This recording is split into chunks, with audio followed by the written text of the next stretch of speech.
Science का class है आप लोगों का। और पॉलिटिकल साइंस में आज मैं आप लोगों को जो आपके पास फंडामेंटल राइट्स है वो बताऊंगा। एक बार आर्टिकल आपके पास कितने हैं पता है आपको? 395 अनुच्छेद है भारतीय संविधान के अनुसार। 395 आर्टिकल, 22 चैप्टर एंड 12 शेड्यूल है। 12 अनुसूचियां, 22 भाग और 395 अनुच्छेद के साथ साथ हमारा संविधान विश्व का सबसे बड़ा संविधान है। ये एक भारतीय संविधान की विशेषता भी है। हम देखते हैं कि हमारे संविधान में अनुच्छेद 1 से लेकर के आपको कम से कम 32 तक बताऊंगा। और कॉमन चीज़ ये है कि आपको 14 से लेकर के 32 तक आपको एक एक आर्टिकलों को डिफाइन कर दूंगा जहाँ से क्वेश्चन आपके पूछे जाते हैं। ऑलमोस्ट आप लोगों को कम से कम 200 आर्टिकल आप लोगों को याद करवाना है और आप याद करोगे। ज़्यादा टफ नहीं है, अगर आप सोचोगे बहुत ही ईजी वे में इसको आप कवर कर सकते हैं। तो सीरियसली इससे आप लोग पढ़ाई करो, रिजल्ट लो और जीवन में जो है कुछ करने का मुकाम हासिल करो। दुनिया में 2 ही लोगों को याद करते लोग। एक तो जो कामयाब हो जाता है, जो कामयाब होता है उसे मरने के बाद भी याद किया जाता है, और जो नाकामयाब होता है ना उसे कोई याद ही नहीं करता।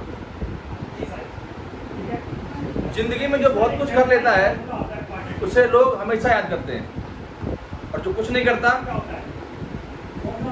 उसे लोग याद ही नहीं करते। तो ऐसे लोग मत बनो आप कि आपको कोई याद ही ना करे।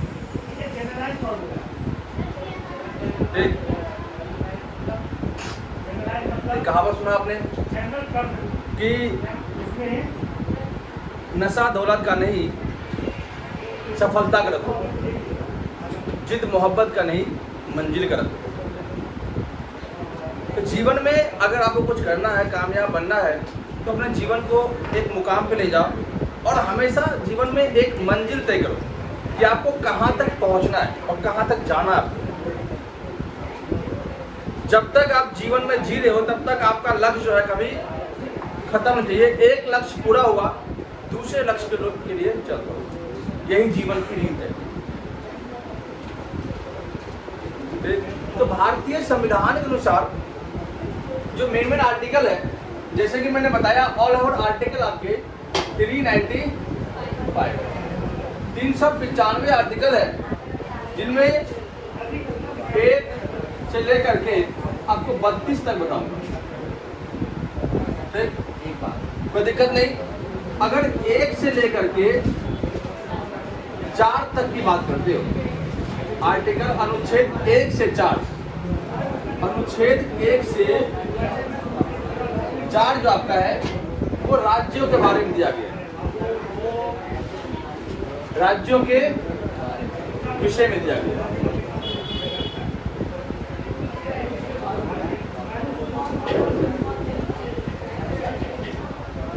जहां आर्टिकल 1 कहता है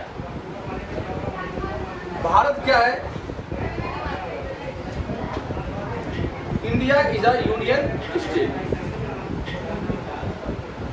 India is a union state. Bharat क्या है, एक राज्य है और संघ राज्य है भारत।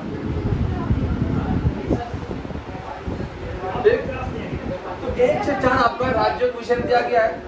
वही आर्टिकल 5 से लेकर के 11 आपका कहता है नागरिकता के विषय में दिया गया है।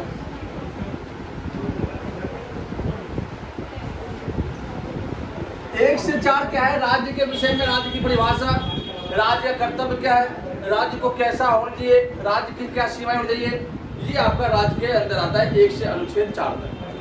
वही अनुच्छेद 5 से 11 की बात करते हैं, तो 5 से 11 अनुच्छेद आपका नागरिकता है, अर्थात आप एक देश के अंदर या भारत के अंदर, अब भारत के अंदर लोग नागरिकता कैसे पाएंगे, नागरिकता पाने के लिए क्या क्या नियम है, नागरिकता खोने का क्या नियम है, वो सब इसी में दिया गया है। और नागरिक क्या क्या करता है, क्या क्या चीजें है, वो सब इसमें दिया गया है। 5 से लेकर के 11। 12 से 35 जो आर्टिकल आपका है ये आपका मौलिक अधिकार का है। 12 से 35 आपका मौलिक अधिकारों के विषय में बताता है। ठीक, वही आपका 36 से लेकर के 51A तक जो आपका है ये आपका DPSP directive principle of state policy के विषय में बताता है।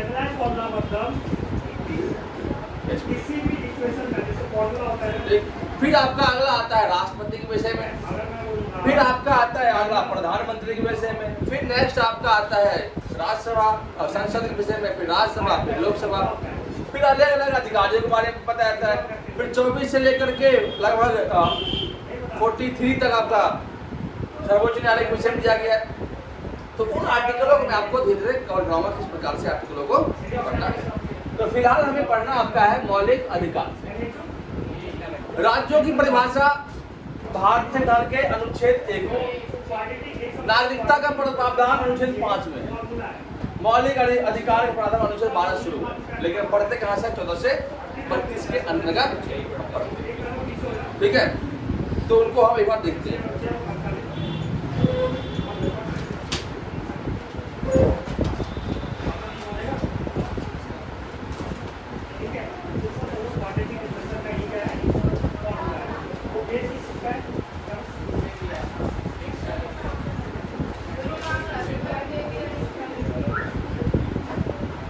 टॉपिक आपका है अधिकार।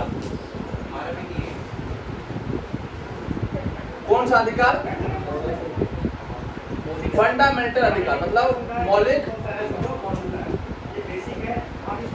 मौलिक अधिकार। भारतीय संविधान के अनुसार भारतीय नागरिक को 6 मौलिक अधिकार वर्तमान में दिए गए हैं। आजादी के समय जब मौलिक अधिकारों का प्रावधान दिया गया था तो लगभग 7 मौलिक अधिकार थे। 7वां मौलिक अधिकार अनुच्छेद 31 जो था वो था आपका संपत्ति का अधिकार।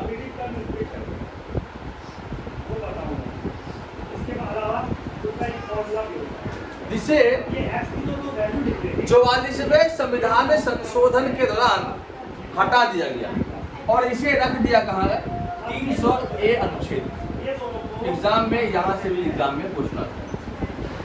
अनुच्छेद 300A के अंतर्गत आपको संपत्ति के अधिकार को रख दिया गया, अर्थात संपत्ति के अधिकार को मौलिक अधिकार हटा करके लीगल राइट्स कर दिया गया।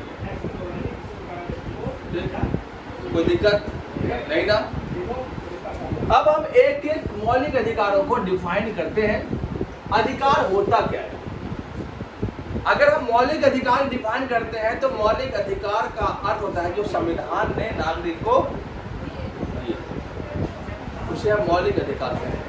अधिकार का मतलब होता है कि एक ऐसा अधिकार, एक ऐसे दायित्व या एक ऐसे मतलब ऐसी मांग, एक ऐसी मांग जिसे समाज ने स्वीकृति दिया हो। एक ऐसी मांग ये समाज ने क्या किया, स्वीकार किया, उसे हम अधिकार कहते हैं। अधिकार के अलग अलग प्रकार हैं। राजनीतिक अधिकार है, धार्मिक अधिकार है, सामाजिक अधिकार है, वैचारिक अधिकार है, ये आपके अधिकार, आर्थिक अधिकार है, ये अधिकार है। लेकिन अधिकार और मौलिक अधिकार में बहुत ज्यादा ये अंतर है। मौलिक अधिकार जो हमारे लीगल रूप से हमें दिए गए और अधिकार जो हमें राजनीतिक तौर से दिया गया, राजनीतिक तौर से, और ये हमारा लीगल तौर से इसमें कॉन्स्टिट्यूशन में लिखा गया। 6 मौलिक अधिकार है। उन 6 मौलिक अधिकारों को देखेंगे आप। एक अधिकार आपका है राइट टू इक्वलिटी, समानता का अधिकार।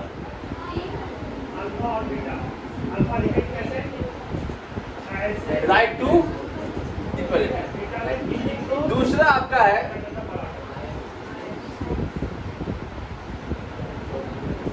स्वतंत्रता का अधिकार।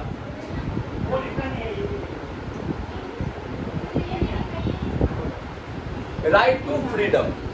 तीसरा आपका है शोषण के विरुद्ध का अधिकार।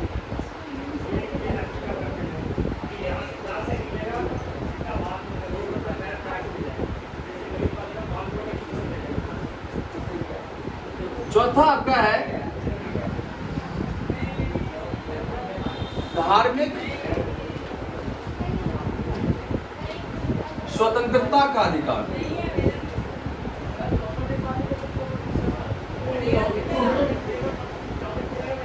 पांचवा आपका है शिक्षा और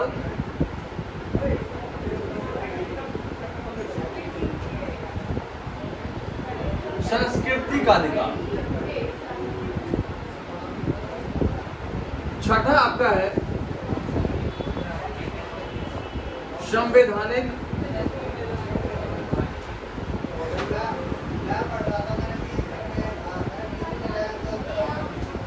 उपचारों का अधिकार।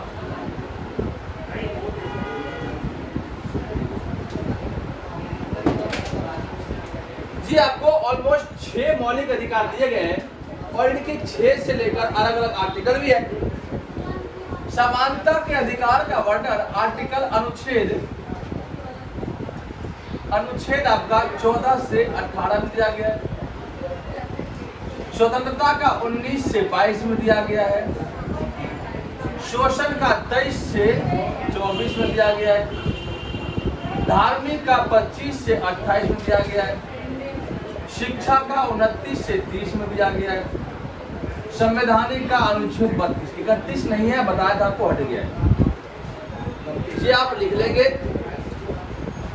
समानता का अधिकार अनुच्छेद 14 से 18, स्वतंत्रता का अधिकार अनुच्छेद 19 से 22, शोषण के विरुद्ध का अधिकार 23 से 24, धार्मिक स्वतंत्रता का अधिकार 25 से 28, शिक्षा और संस्कृति का अधिकार 29 से 30 और संवैधानिक उपचारों का अधिकार अनुच्छेद। अब एक एक चीजों को मैं पहले आपको समानता के अधिकार के विषय में एक आर्टिकल को बता देता हूँ, सुना देता हूँ, फिर अगला पढ़ेंगे।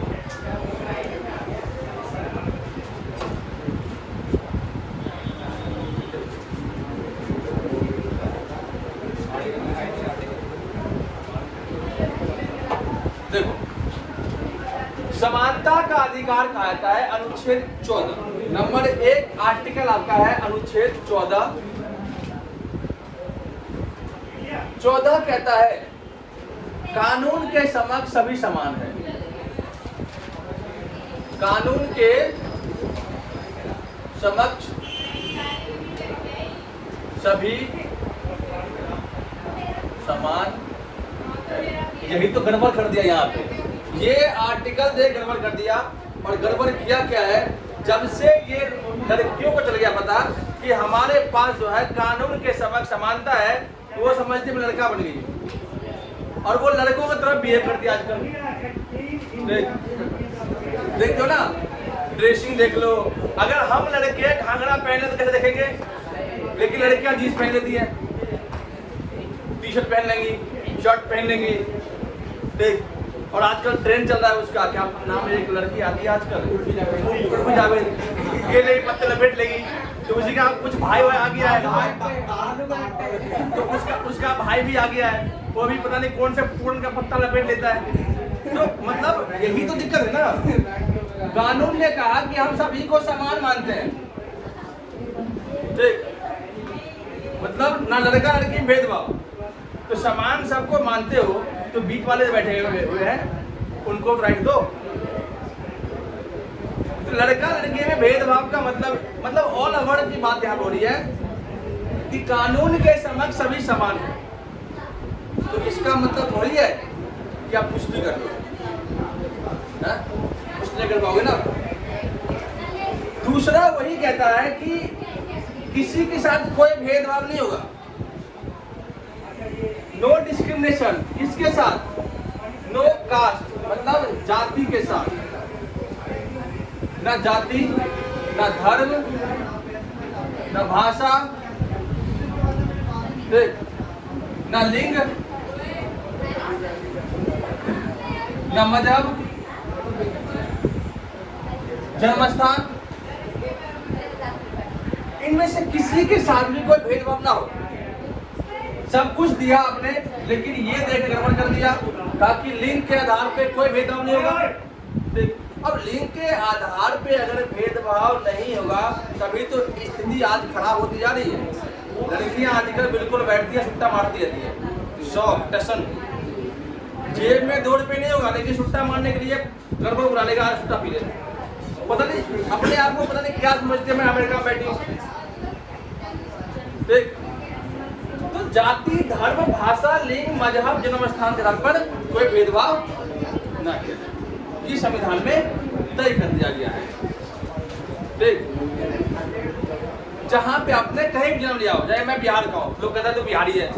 अरे बिहारी हो, बिहार से कहता हूं, मैं गर्व से बिहारी हूं। देख, बिहारी है जैसा हो बन के दिखाओ ना, हमारी एक पहचान है, हम बिहारी हैं। तुम हरियाणा के, तुम्हारी क्या पहचान? अरे ओढ़े कुछ भी बोलते, लठमार भाषा। तुम पंजाबी, क्या पहचान तुम्हारी? हम बिहारी, हम गर्व से कहते हैं बिहारी, हमारे पूरा पहचान अमेरिका तक है। हमारी पहचान कहाँ? नहीं। अगर बिहार के इतिहास की बात करते हो तो इतिहास तो बिहार से है, इतिहास की शुरुआत बिहार से, बड़े बड़े राजा महाराजा बिहार से। बिहार की बात करते हो तो जन्म के स्थान के आधार पर भेदभाव नहीं चाहिए। आजकल लोग ने बिहारियों के नाम पे जो है डब्बा जो लगा रखा है, वो गलत चीज है। आगे आपका है अनुच्छेद 16। 16 कहता है रोजगार के अवसर सबको मिलने चाहिए। रोजगार के अवसर या अवसरों की समानता, या अवसरों की, अवसरों की समानता।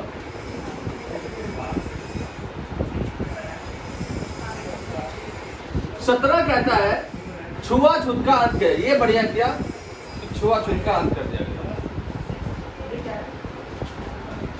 अगर ये नहीं होता ना, तो आज भी समाज के अंदर इतनी कुरीतियां हैं, इतनी बुराइयां हैं कि आज भी जो लोअर क्लास के लोग हैं, उन्हें आज भी समाज में उठने बैठने का मौका नहीं दिया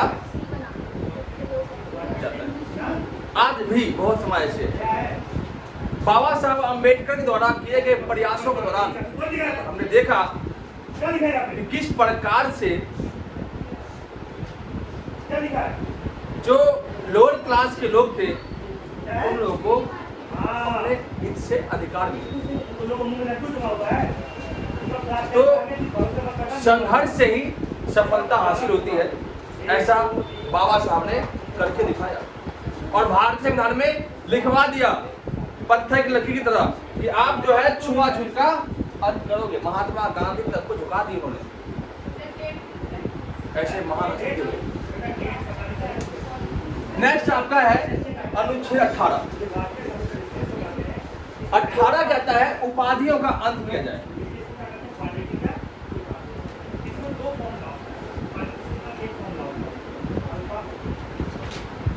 उपाधि का मतलब होता है कि अपने नाम के आगे भारी भरकम पोस्ट लगा लेना, पद लगा लेना। जैसे कि मैं अपने नाम के आगे डॉक्टर लगा दिया, तो मैं डॉक्टर थोड़ी हूँ भाई, मैं लगा डॉक्टर। प्राचीन काल के दौरान कुछ राजा महाराजा, जैसे कि महाराजा विक्रमादित्य, महाराजा धीराज विक्रमादित्य चंद्रगुप्त प्रथम, जब महाराजा धीराज विक्रमादित्य चंद्रगुप्त सेकेंड, ऐसे ऐसे उपाधि, जलालुद्दीन, अलाउद्दीन, बलालुद्दीन, अकबर, पता नहीं कितना लंबा नाम है। अभी जाओ सऊदी अरब में एक शेख है, इतना लंबा जो नाम है कि पूरी फैमिली के नाम किया जाएगा, इतना लंबा नाम उसका होता है। मोहम्मद मौजूदी शेख अहमदुल्ला, पता नहीं करनानी, पता नहीं कोट हरानी डालता है, इतने लंबे लंबे नाम होते हैं। वो अपने हिसाब की बोले, लेकिन जो क्या कहते हैं धमाल मूवी जो आता है, बढ़िया नाम आता है, देख तो उसके ऐसा है। तो उपाधियों को अंत कर जाए। कोई भी व्यक्ति अपने नाम के आगे अगर कोई पोस्ट लगाता है तो उसके लिए उसको एजुकेशन लेनी होगी। अगर अपने नाम के आगे डॉक्टर लगवाना है आपको, तो PhD हासिल करनी है। कुछ सब्जेक्ट डॉक्टरी करने की, तो पढ़ लिख करके आपको डॉक्टर नहीं हो पाए। ठीक है,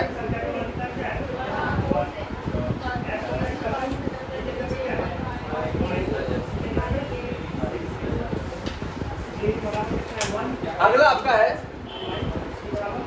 स्वतंत्रता का अधिकार। स्वतंत्रता का अधिकार अनुच्छेद 19 से 22 में 19 कहता है कि आप भारत के अंदर आपको घूमने फिरने, विचार अभिव्यक्त करने, भाषण देने, सभा सम्मेलन बुलाने, इन सभी का अधिकार आपके पास है। तो ऑलमोस्ट क्या लिखना है, भारत के अंदर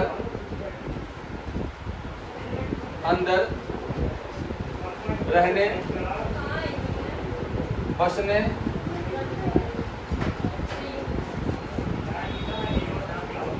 विचार रखने,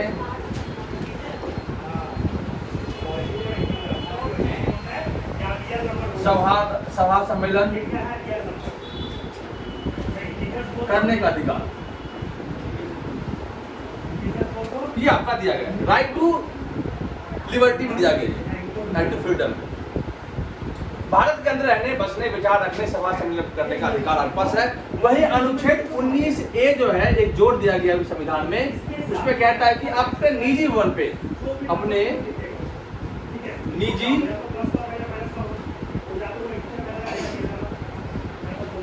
भवन पर तिरंगा फहरा सकते हैं।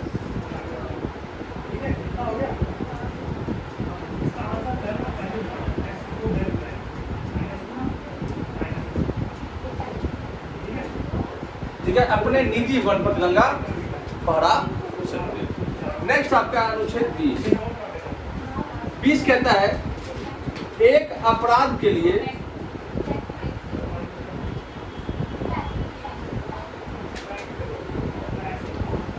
एक बार ही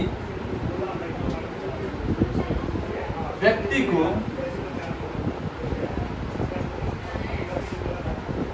सजा दी जाएगी।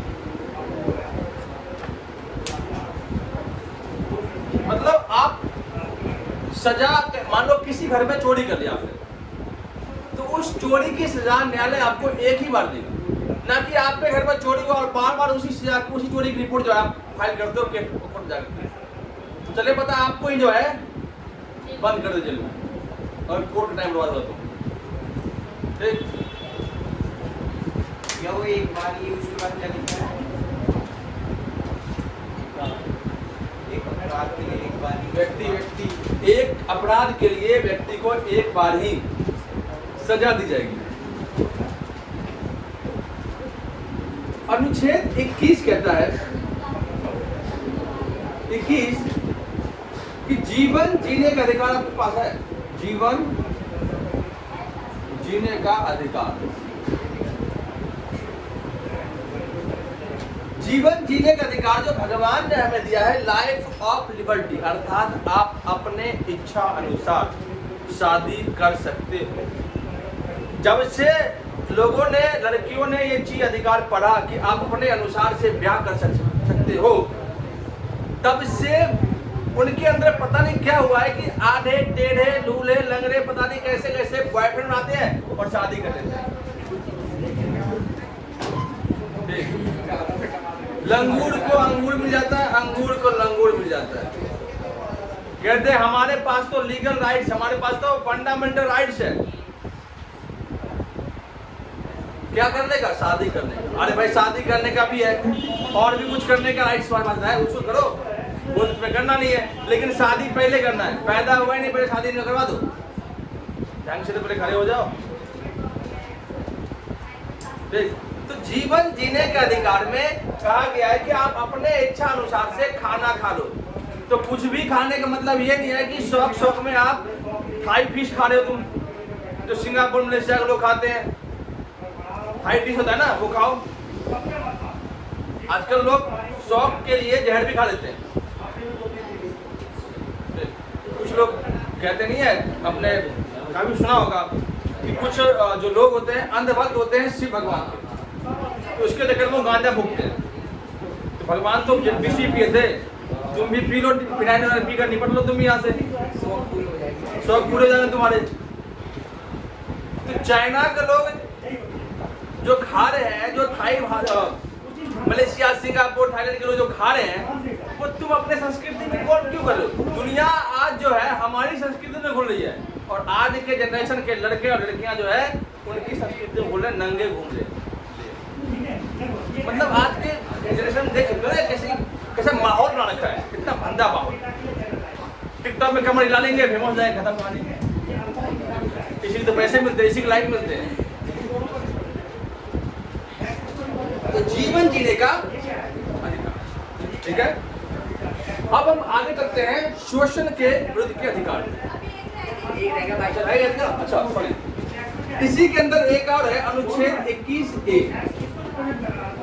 ये सन 2002 में आया, सन 2002 भारतीय संविधान में 86वां संशोधन हुआ। कौन सा संशोधन?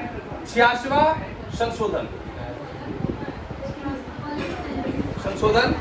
इसके दौरान कहा गया कि भारतीय संविधान के अनुसार शिक्षा का अधिकार को मौलिक अधिकार बना दिया जाए। शिक्षा का अधिकार,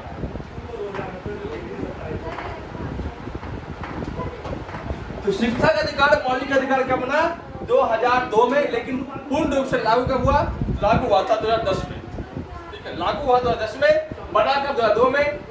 अमेंडमेंट कौन था? 86 अमेंडमेंट था। राइट टू एजुकेशन है आपका, और आर्टिकल 21A, ये आपको याद रखना है, एग्जाम में क्वेश्चन यहाँ पे सकता है। अगला अनुच्छेद आपका है 22। अनुच्छेद 22 कहता है कि निवारक नजरबंद करना, अर्थात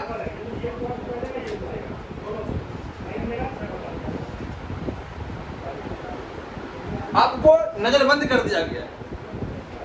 नजरबंद मतलब कि आपको कैद तो किया है, लेकिन किसी थाने में नहीं, बल्कि आपके घर में आपको कैद कर दिया गया। अब मान लो कि पता चले कि आपके कारण से देश का माहौल खराब हो रहा है, और आप देश में कुछ अच्छा होने वाला है, और आपके एक भाषण से, आपके एक एक्शन से जो है, एक काम करने से पूरे देश का माहौल खराब हो जाएगा, सरकार आपको पहले से बंद कर देगी आपके घर में ही।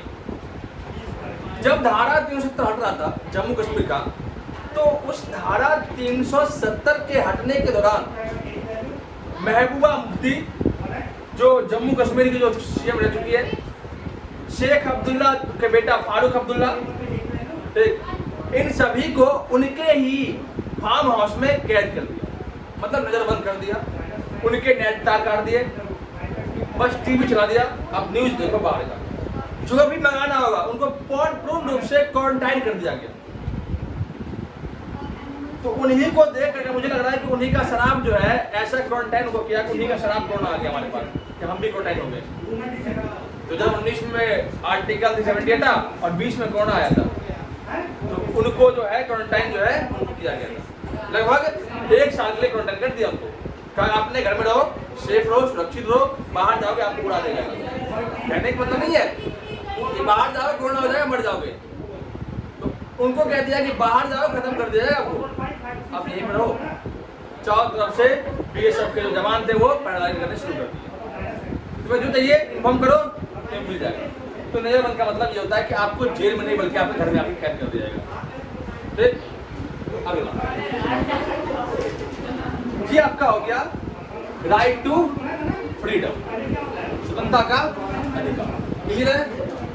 समझ में आ रहा है आप लोगों को?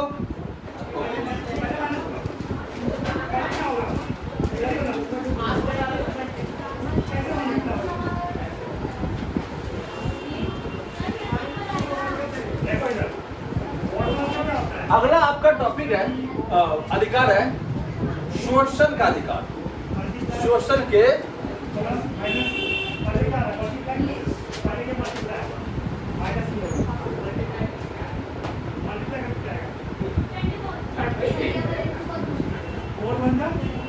ये आपका है अनुच्छेद 23 और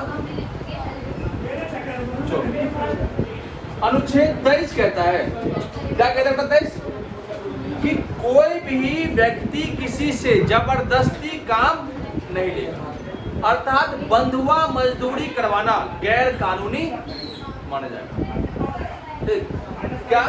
बंधुआ मजदूरी करवाना, मजदूरी पर रोक।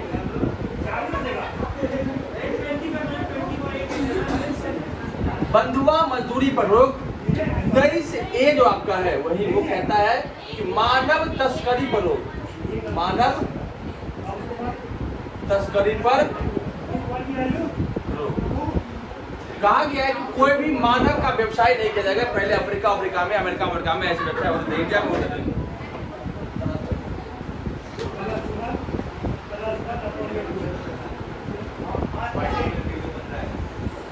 ठीक है। अनुच्छेद 23 कहता है कि बंधुआ मजदूरी नहीं करवाई जाएगी, जिससे अगर कोई करता है या किसी करवाता है तो उस पर कानूनी कार्रवाई होगी, कानूनी कार्रवाई होगी। 23A कहता है कि मानव तस्करी पर रोक, अर्थात कोई भी व्यक्ति मानव का व्यवसाय। 24 कहता है बाल मजदूरी पर रोक,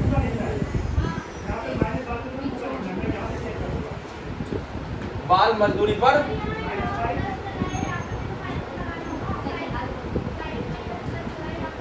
एग्जाम में ये वाला क्वेश्चन हमारी बहुत पूछा गया।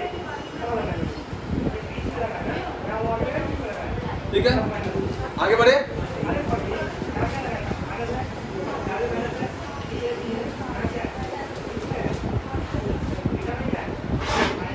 नेक्स्ट आपका है धार्मिक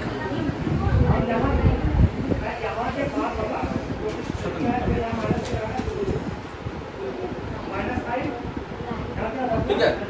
धार्मिक स्वतंत्रता जो है अनुच्छेद 25 से 28 में, ठीक है। अनुच्छेद 25 कहता है कि आप किसी भी धर्म को अपनाओ। थोड़ा बोल भैया, थोड़ा आवाज कम कर पाए।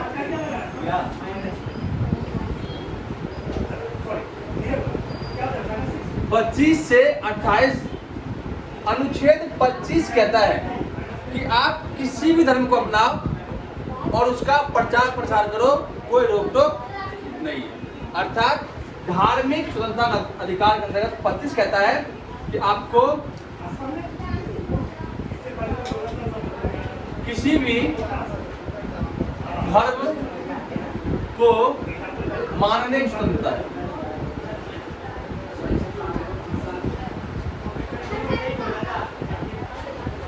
ठीक है। 26 कहता है कि धर्म के प्रचार प्रसार के लिए आप धार्मिक संस्थान खोल सकते हो। ठीक, धार्मिक संस्थान खोल।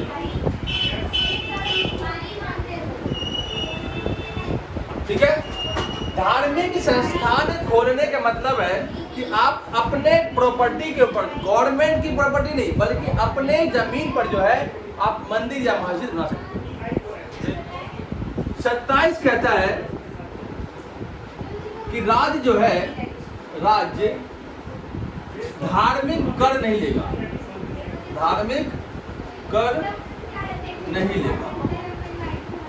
इसका मतलब यह है कि पहले के जमाने में अगर बात करते हैं कि एक नाम सुना हुआ राजा आया था, मोहम्मद बिन कासिम 712 में सिंध पर आक्रमण करके भारत पर आया था, तो उसने भारत के अंदर धार्मिक कर लगा दिया था। फिर एक शासक आया जिसका नाम था फिरोज शाह तुगलक, उसने ब्राह्मण पर भी जजिया कर लगा दिया, धार्मिक कर। इसके बाद आया हमारे देश के अंदर अकबर ने इन चीजों को खत्म कर दिया। लेकिन अकबर का ही पोते का बेटा आया, शाहजहां का बेटा, उसने फिर से इस चीज को शुरू कर दिया, धार्मिक कर। अर्थात आप अपने तीर्थ स्थान जाओ घूमने के लिए, वहां भी टैक्स लेगा, पूजा करने जाओ उसका भी टैक्स लेगा, हर एक चीज का टैक्स लिया जाएगा। लेकिन भारत सरकार इस चीज को खत्म कर दिया। 28 आपका कहता है कि किसी भी सरकारी संस्थान में, सरकारी शिक्षा संस्थान में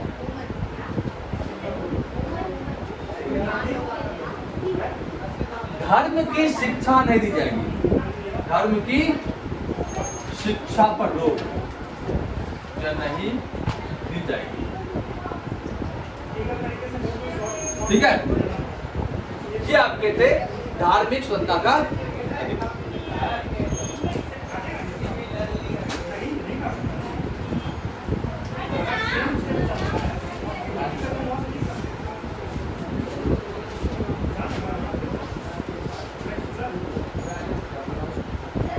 अगला आपका है शिक्षा और संस्कृति।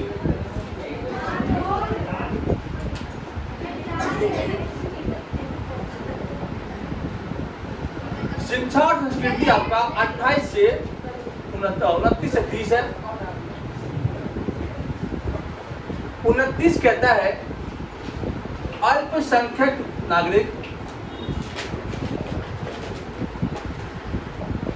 नागरिक को अपनी लिपि और संस्कृति को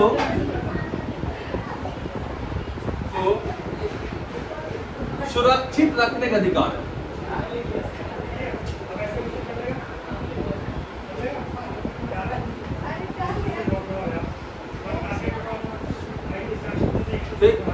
वही 30 कहता है, अनुच्छेद 30 कहता है कि अल्पसंख्यक लोग नागरिक अपने लिए शिक्षा संस्थान खोल सकता है।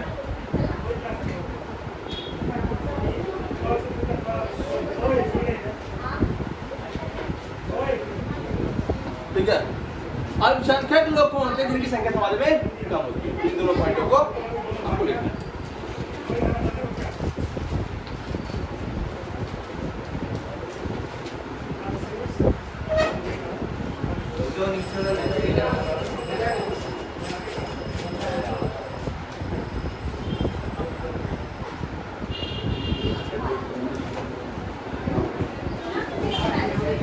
नेक्स्ट आपका है संवैधानिक प्रावधान अधिकार।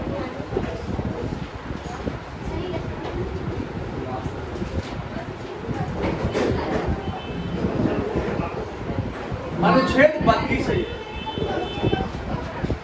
ये कहता है कि अगर आपको आपका मौलिक अधिकार नहीं मिलता है तो आप जो है न्यायालय में जाकर के अपील कर सकते हो। मतलब ये जो है संविधान का हृदय है, मौलिक अधिकार का हृदय,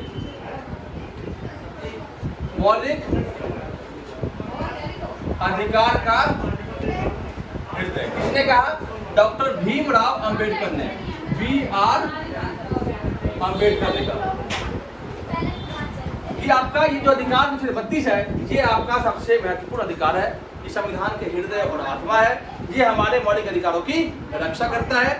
इसके लिए न्यायालय को शक्तियां दी जाती है, इसे रीट कहते हैं। 5 प्रकार की रीट है: बंदी प्रत्यक्षीकरण, परमादेश रीट, प्रतिषेध रीट, उत्प्रेक्षण रीट और अधिकार परीक्षा। ये पांचों रीट की क्लास अगली बार बताऊंगा, क्योंकि रीट इसमें आपको कंफ्यूज कर देगा। ठीक है, वीडियो अगर पसंद आया तो लाइक करें।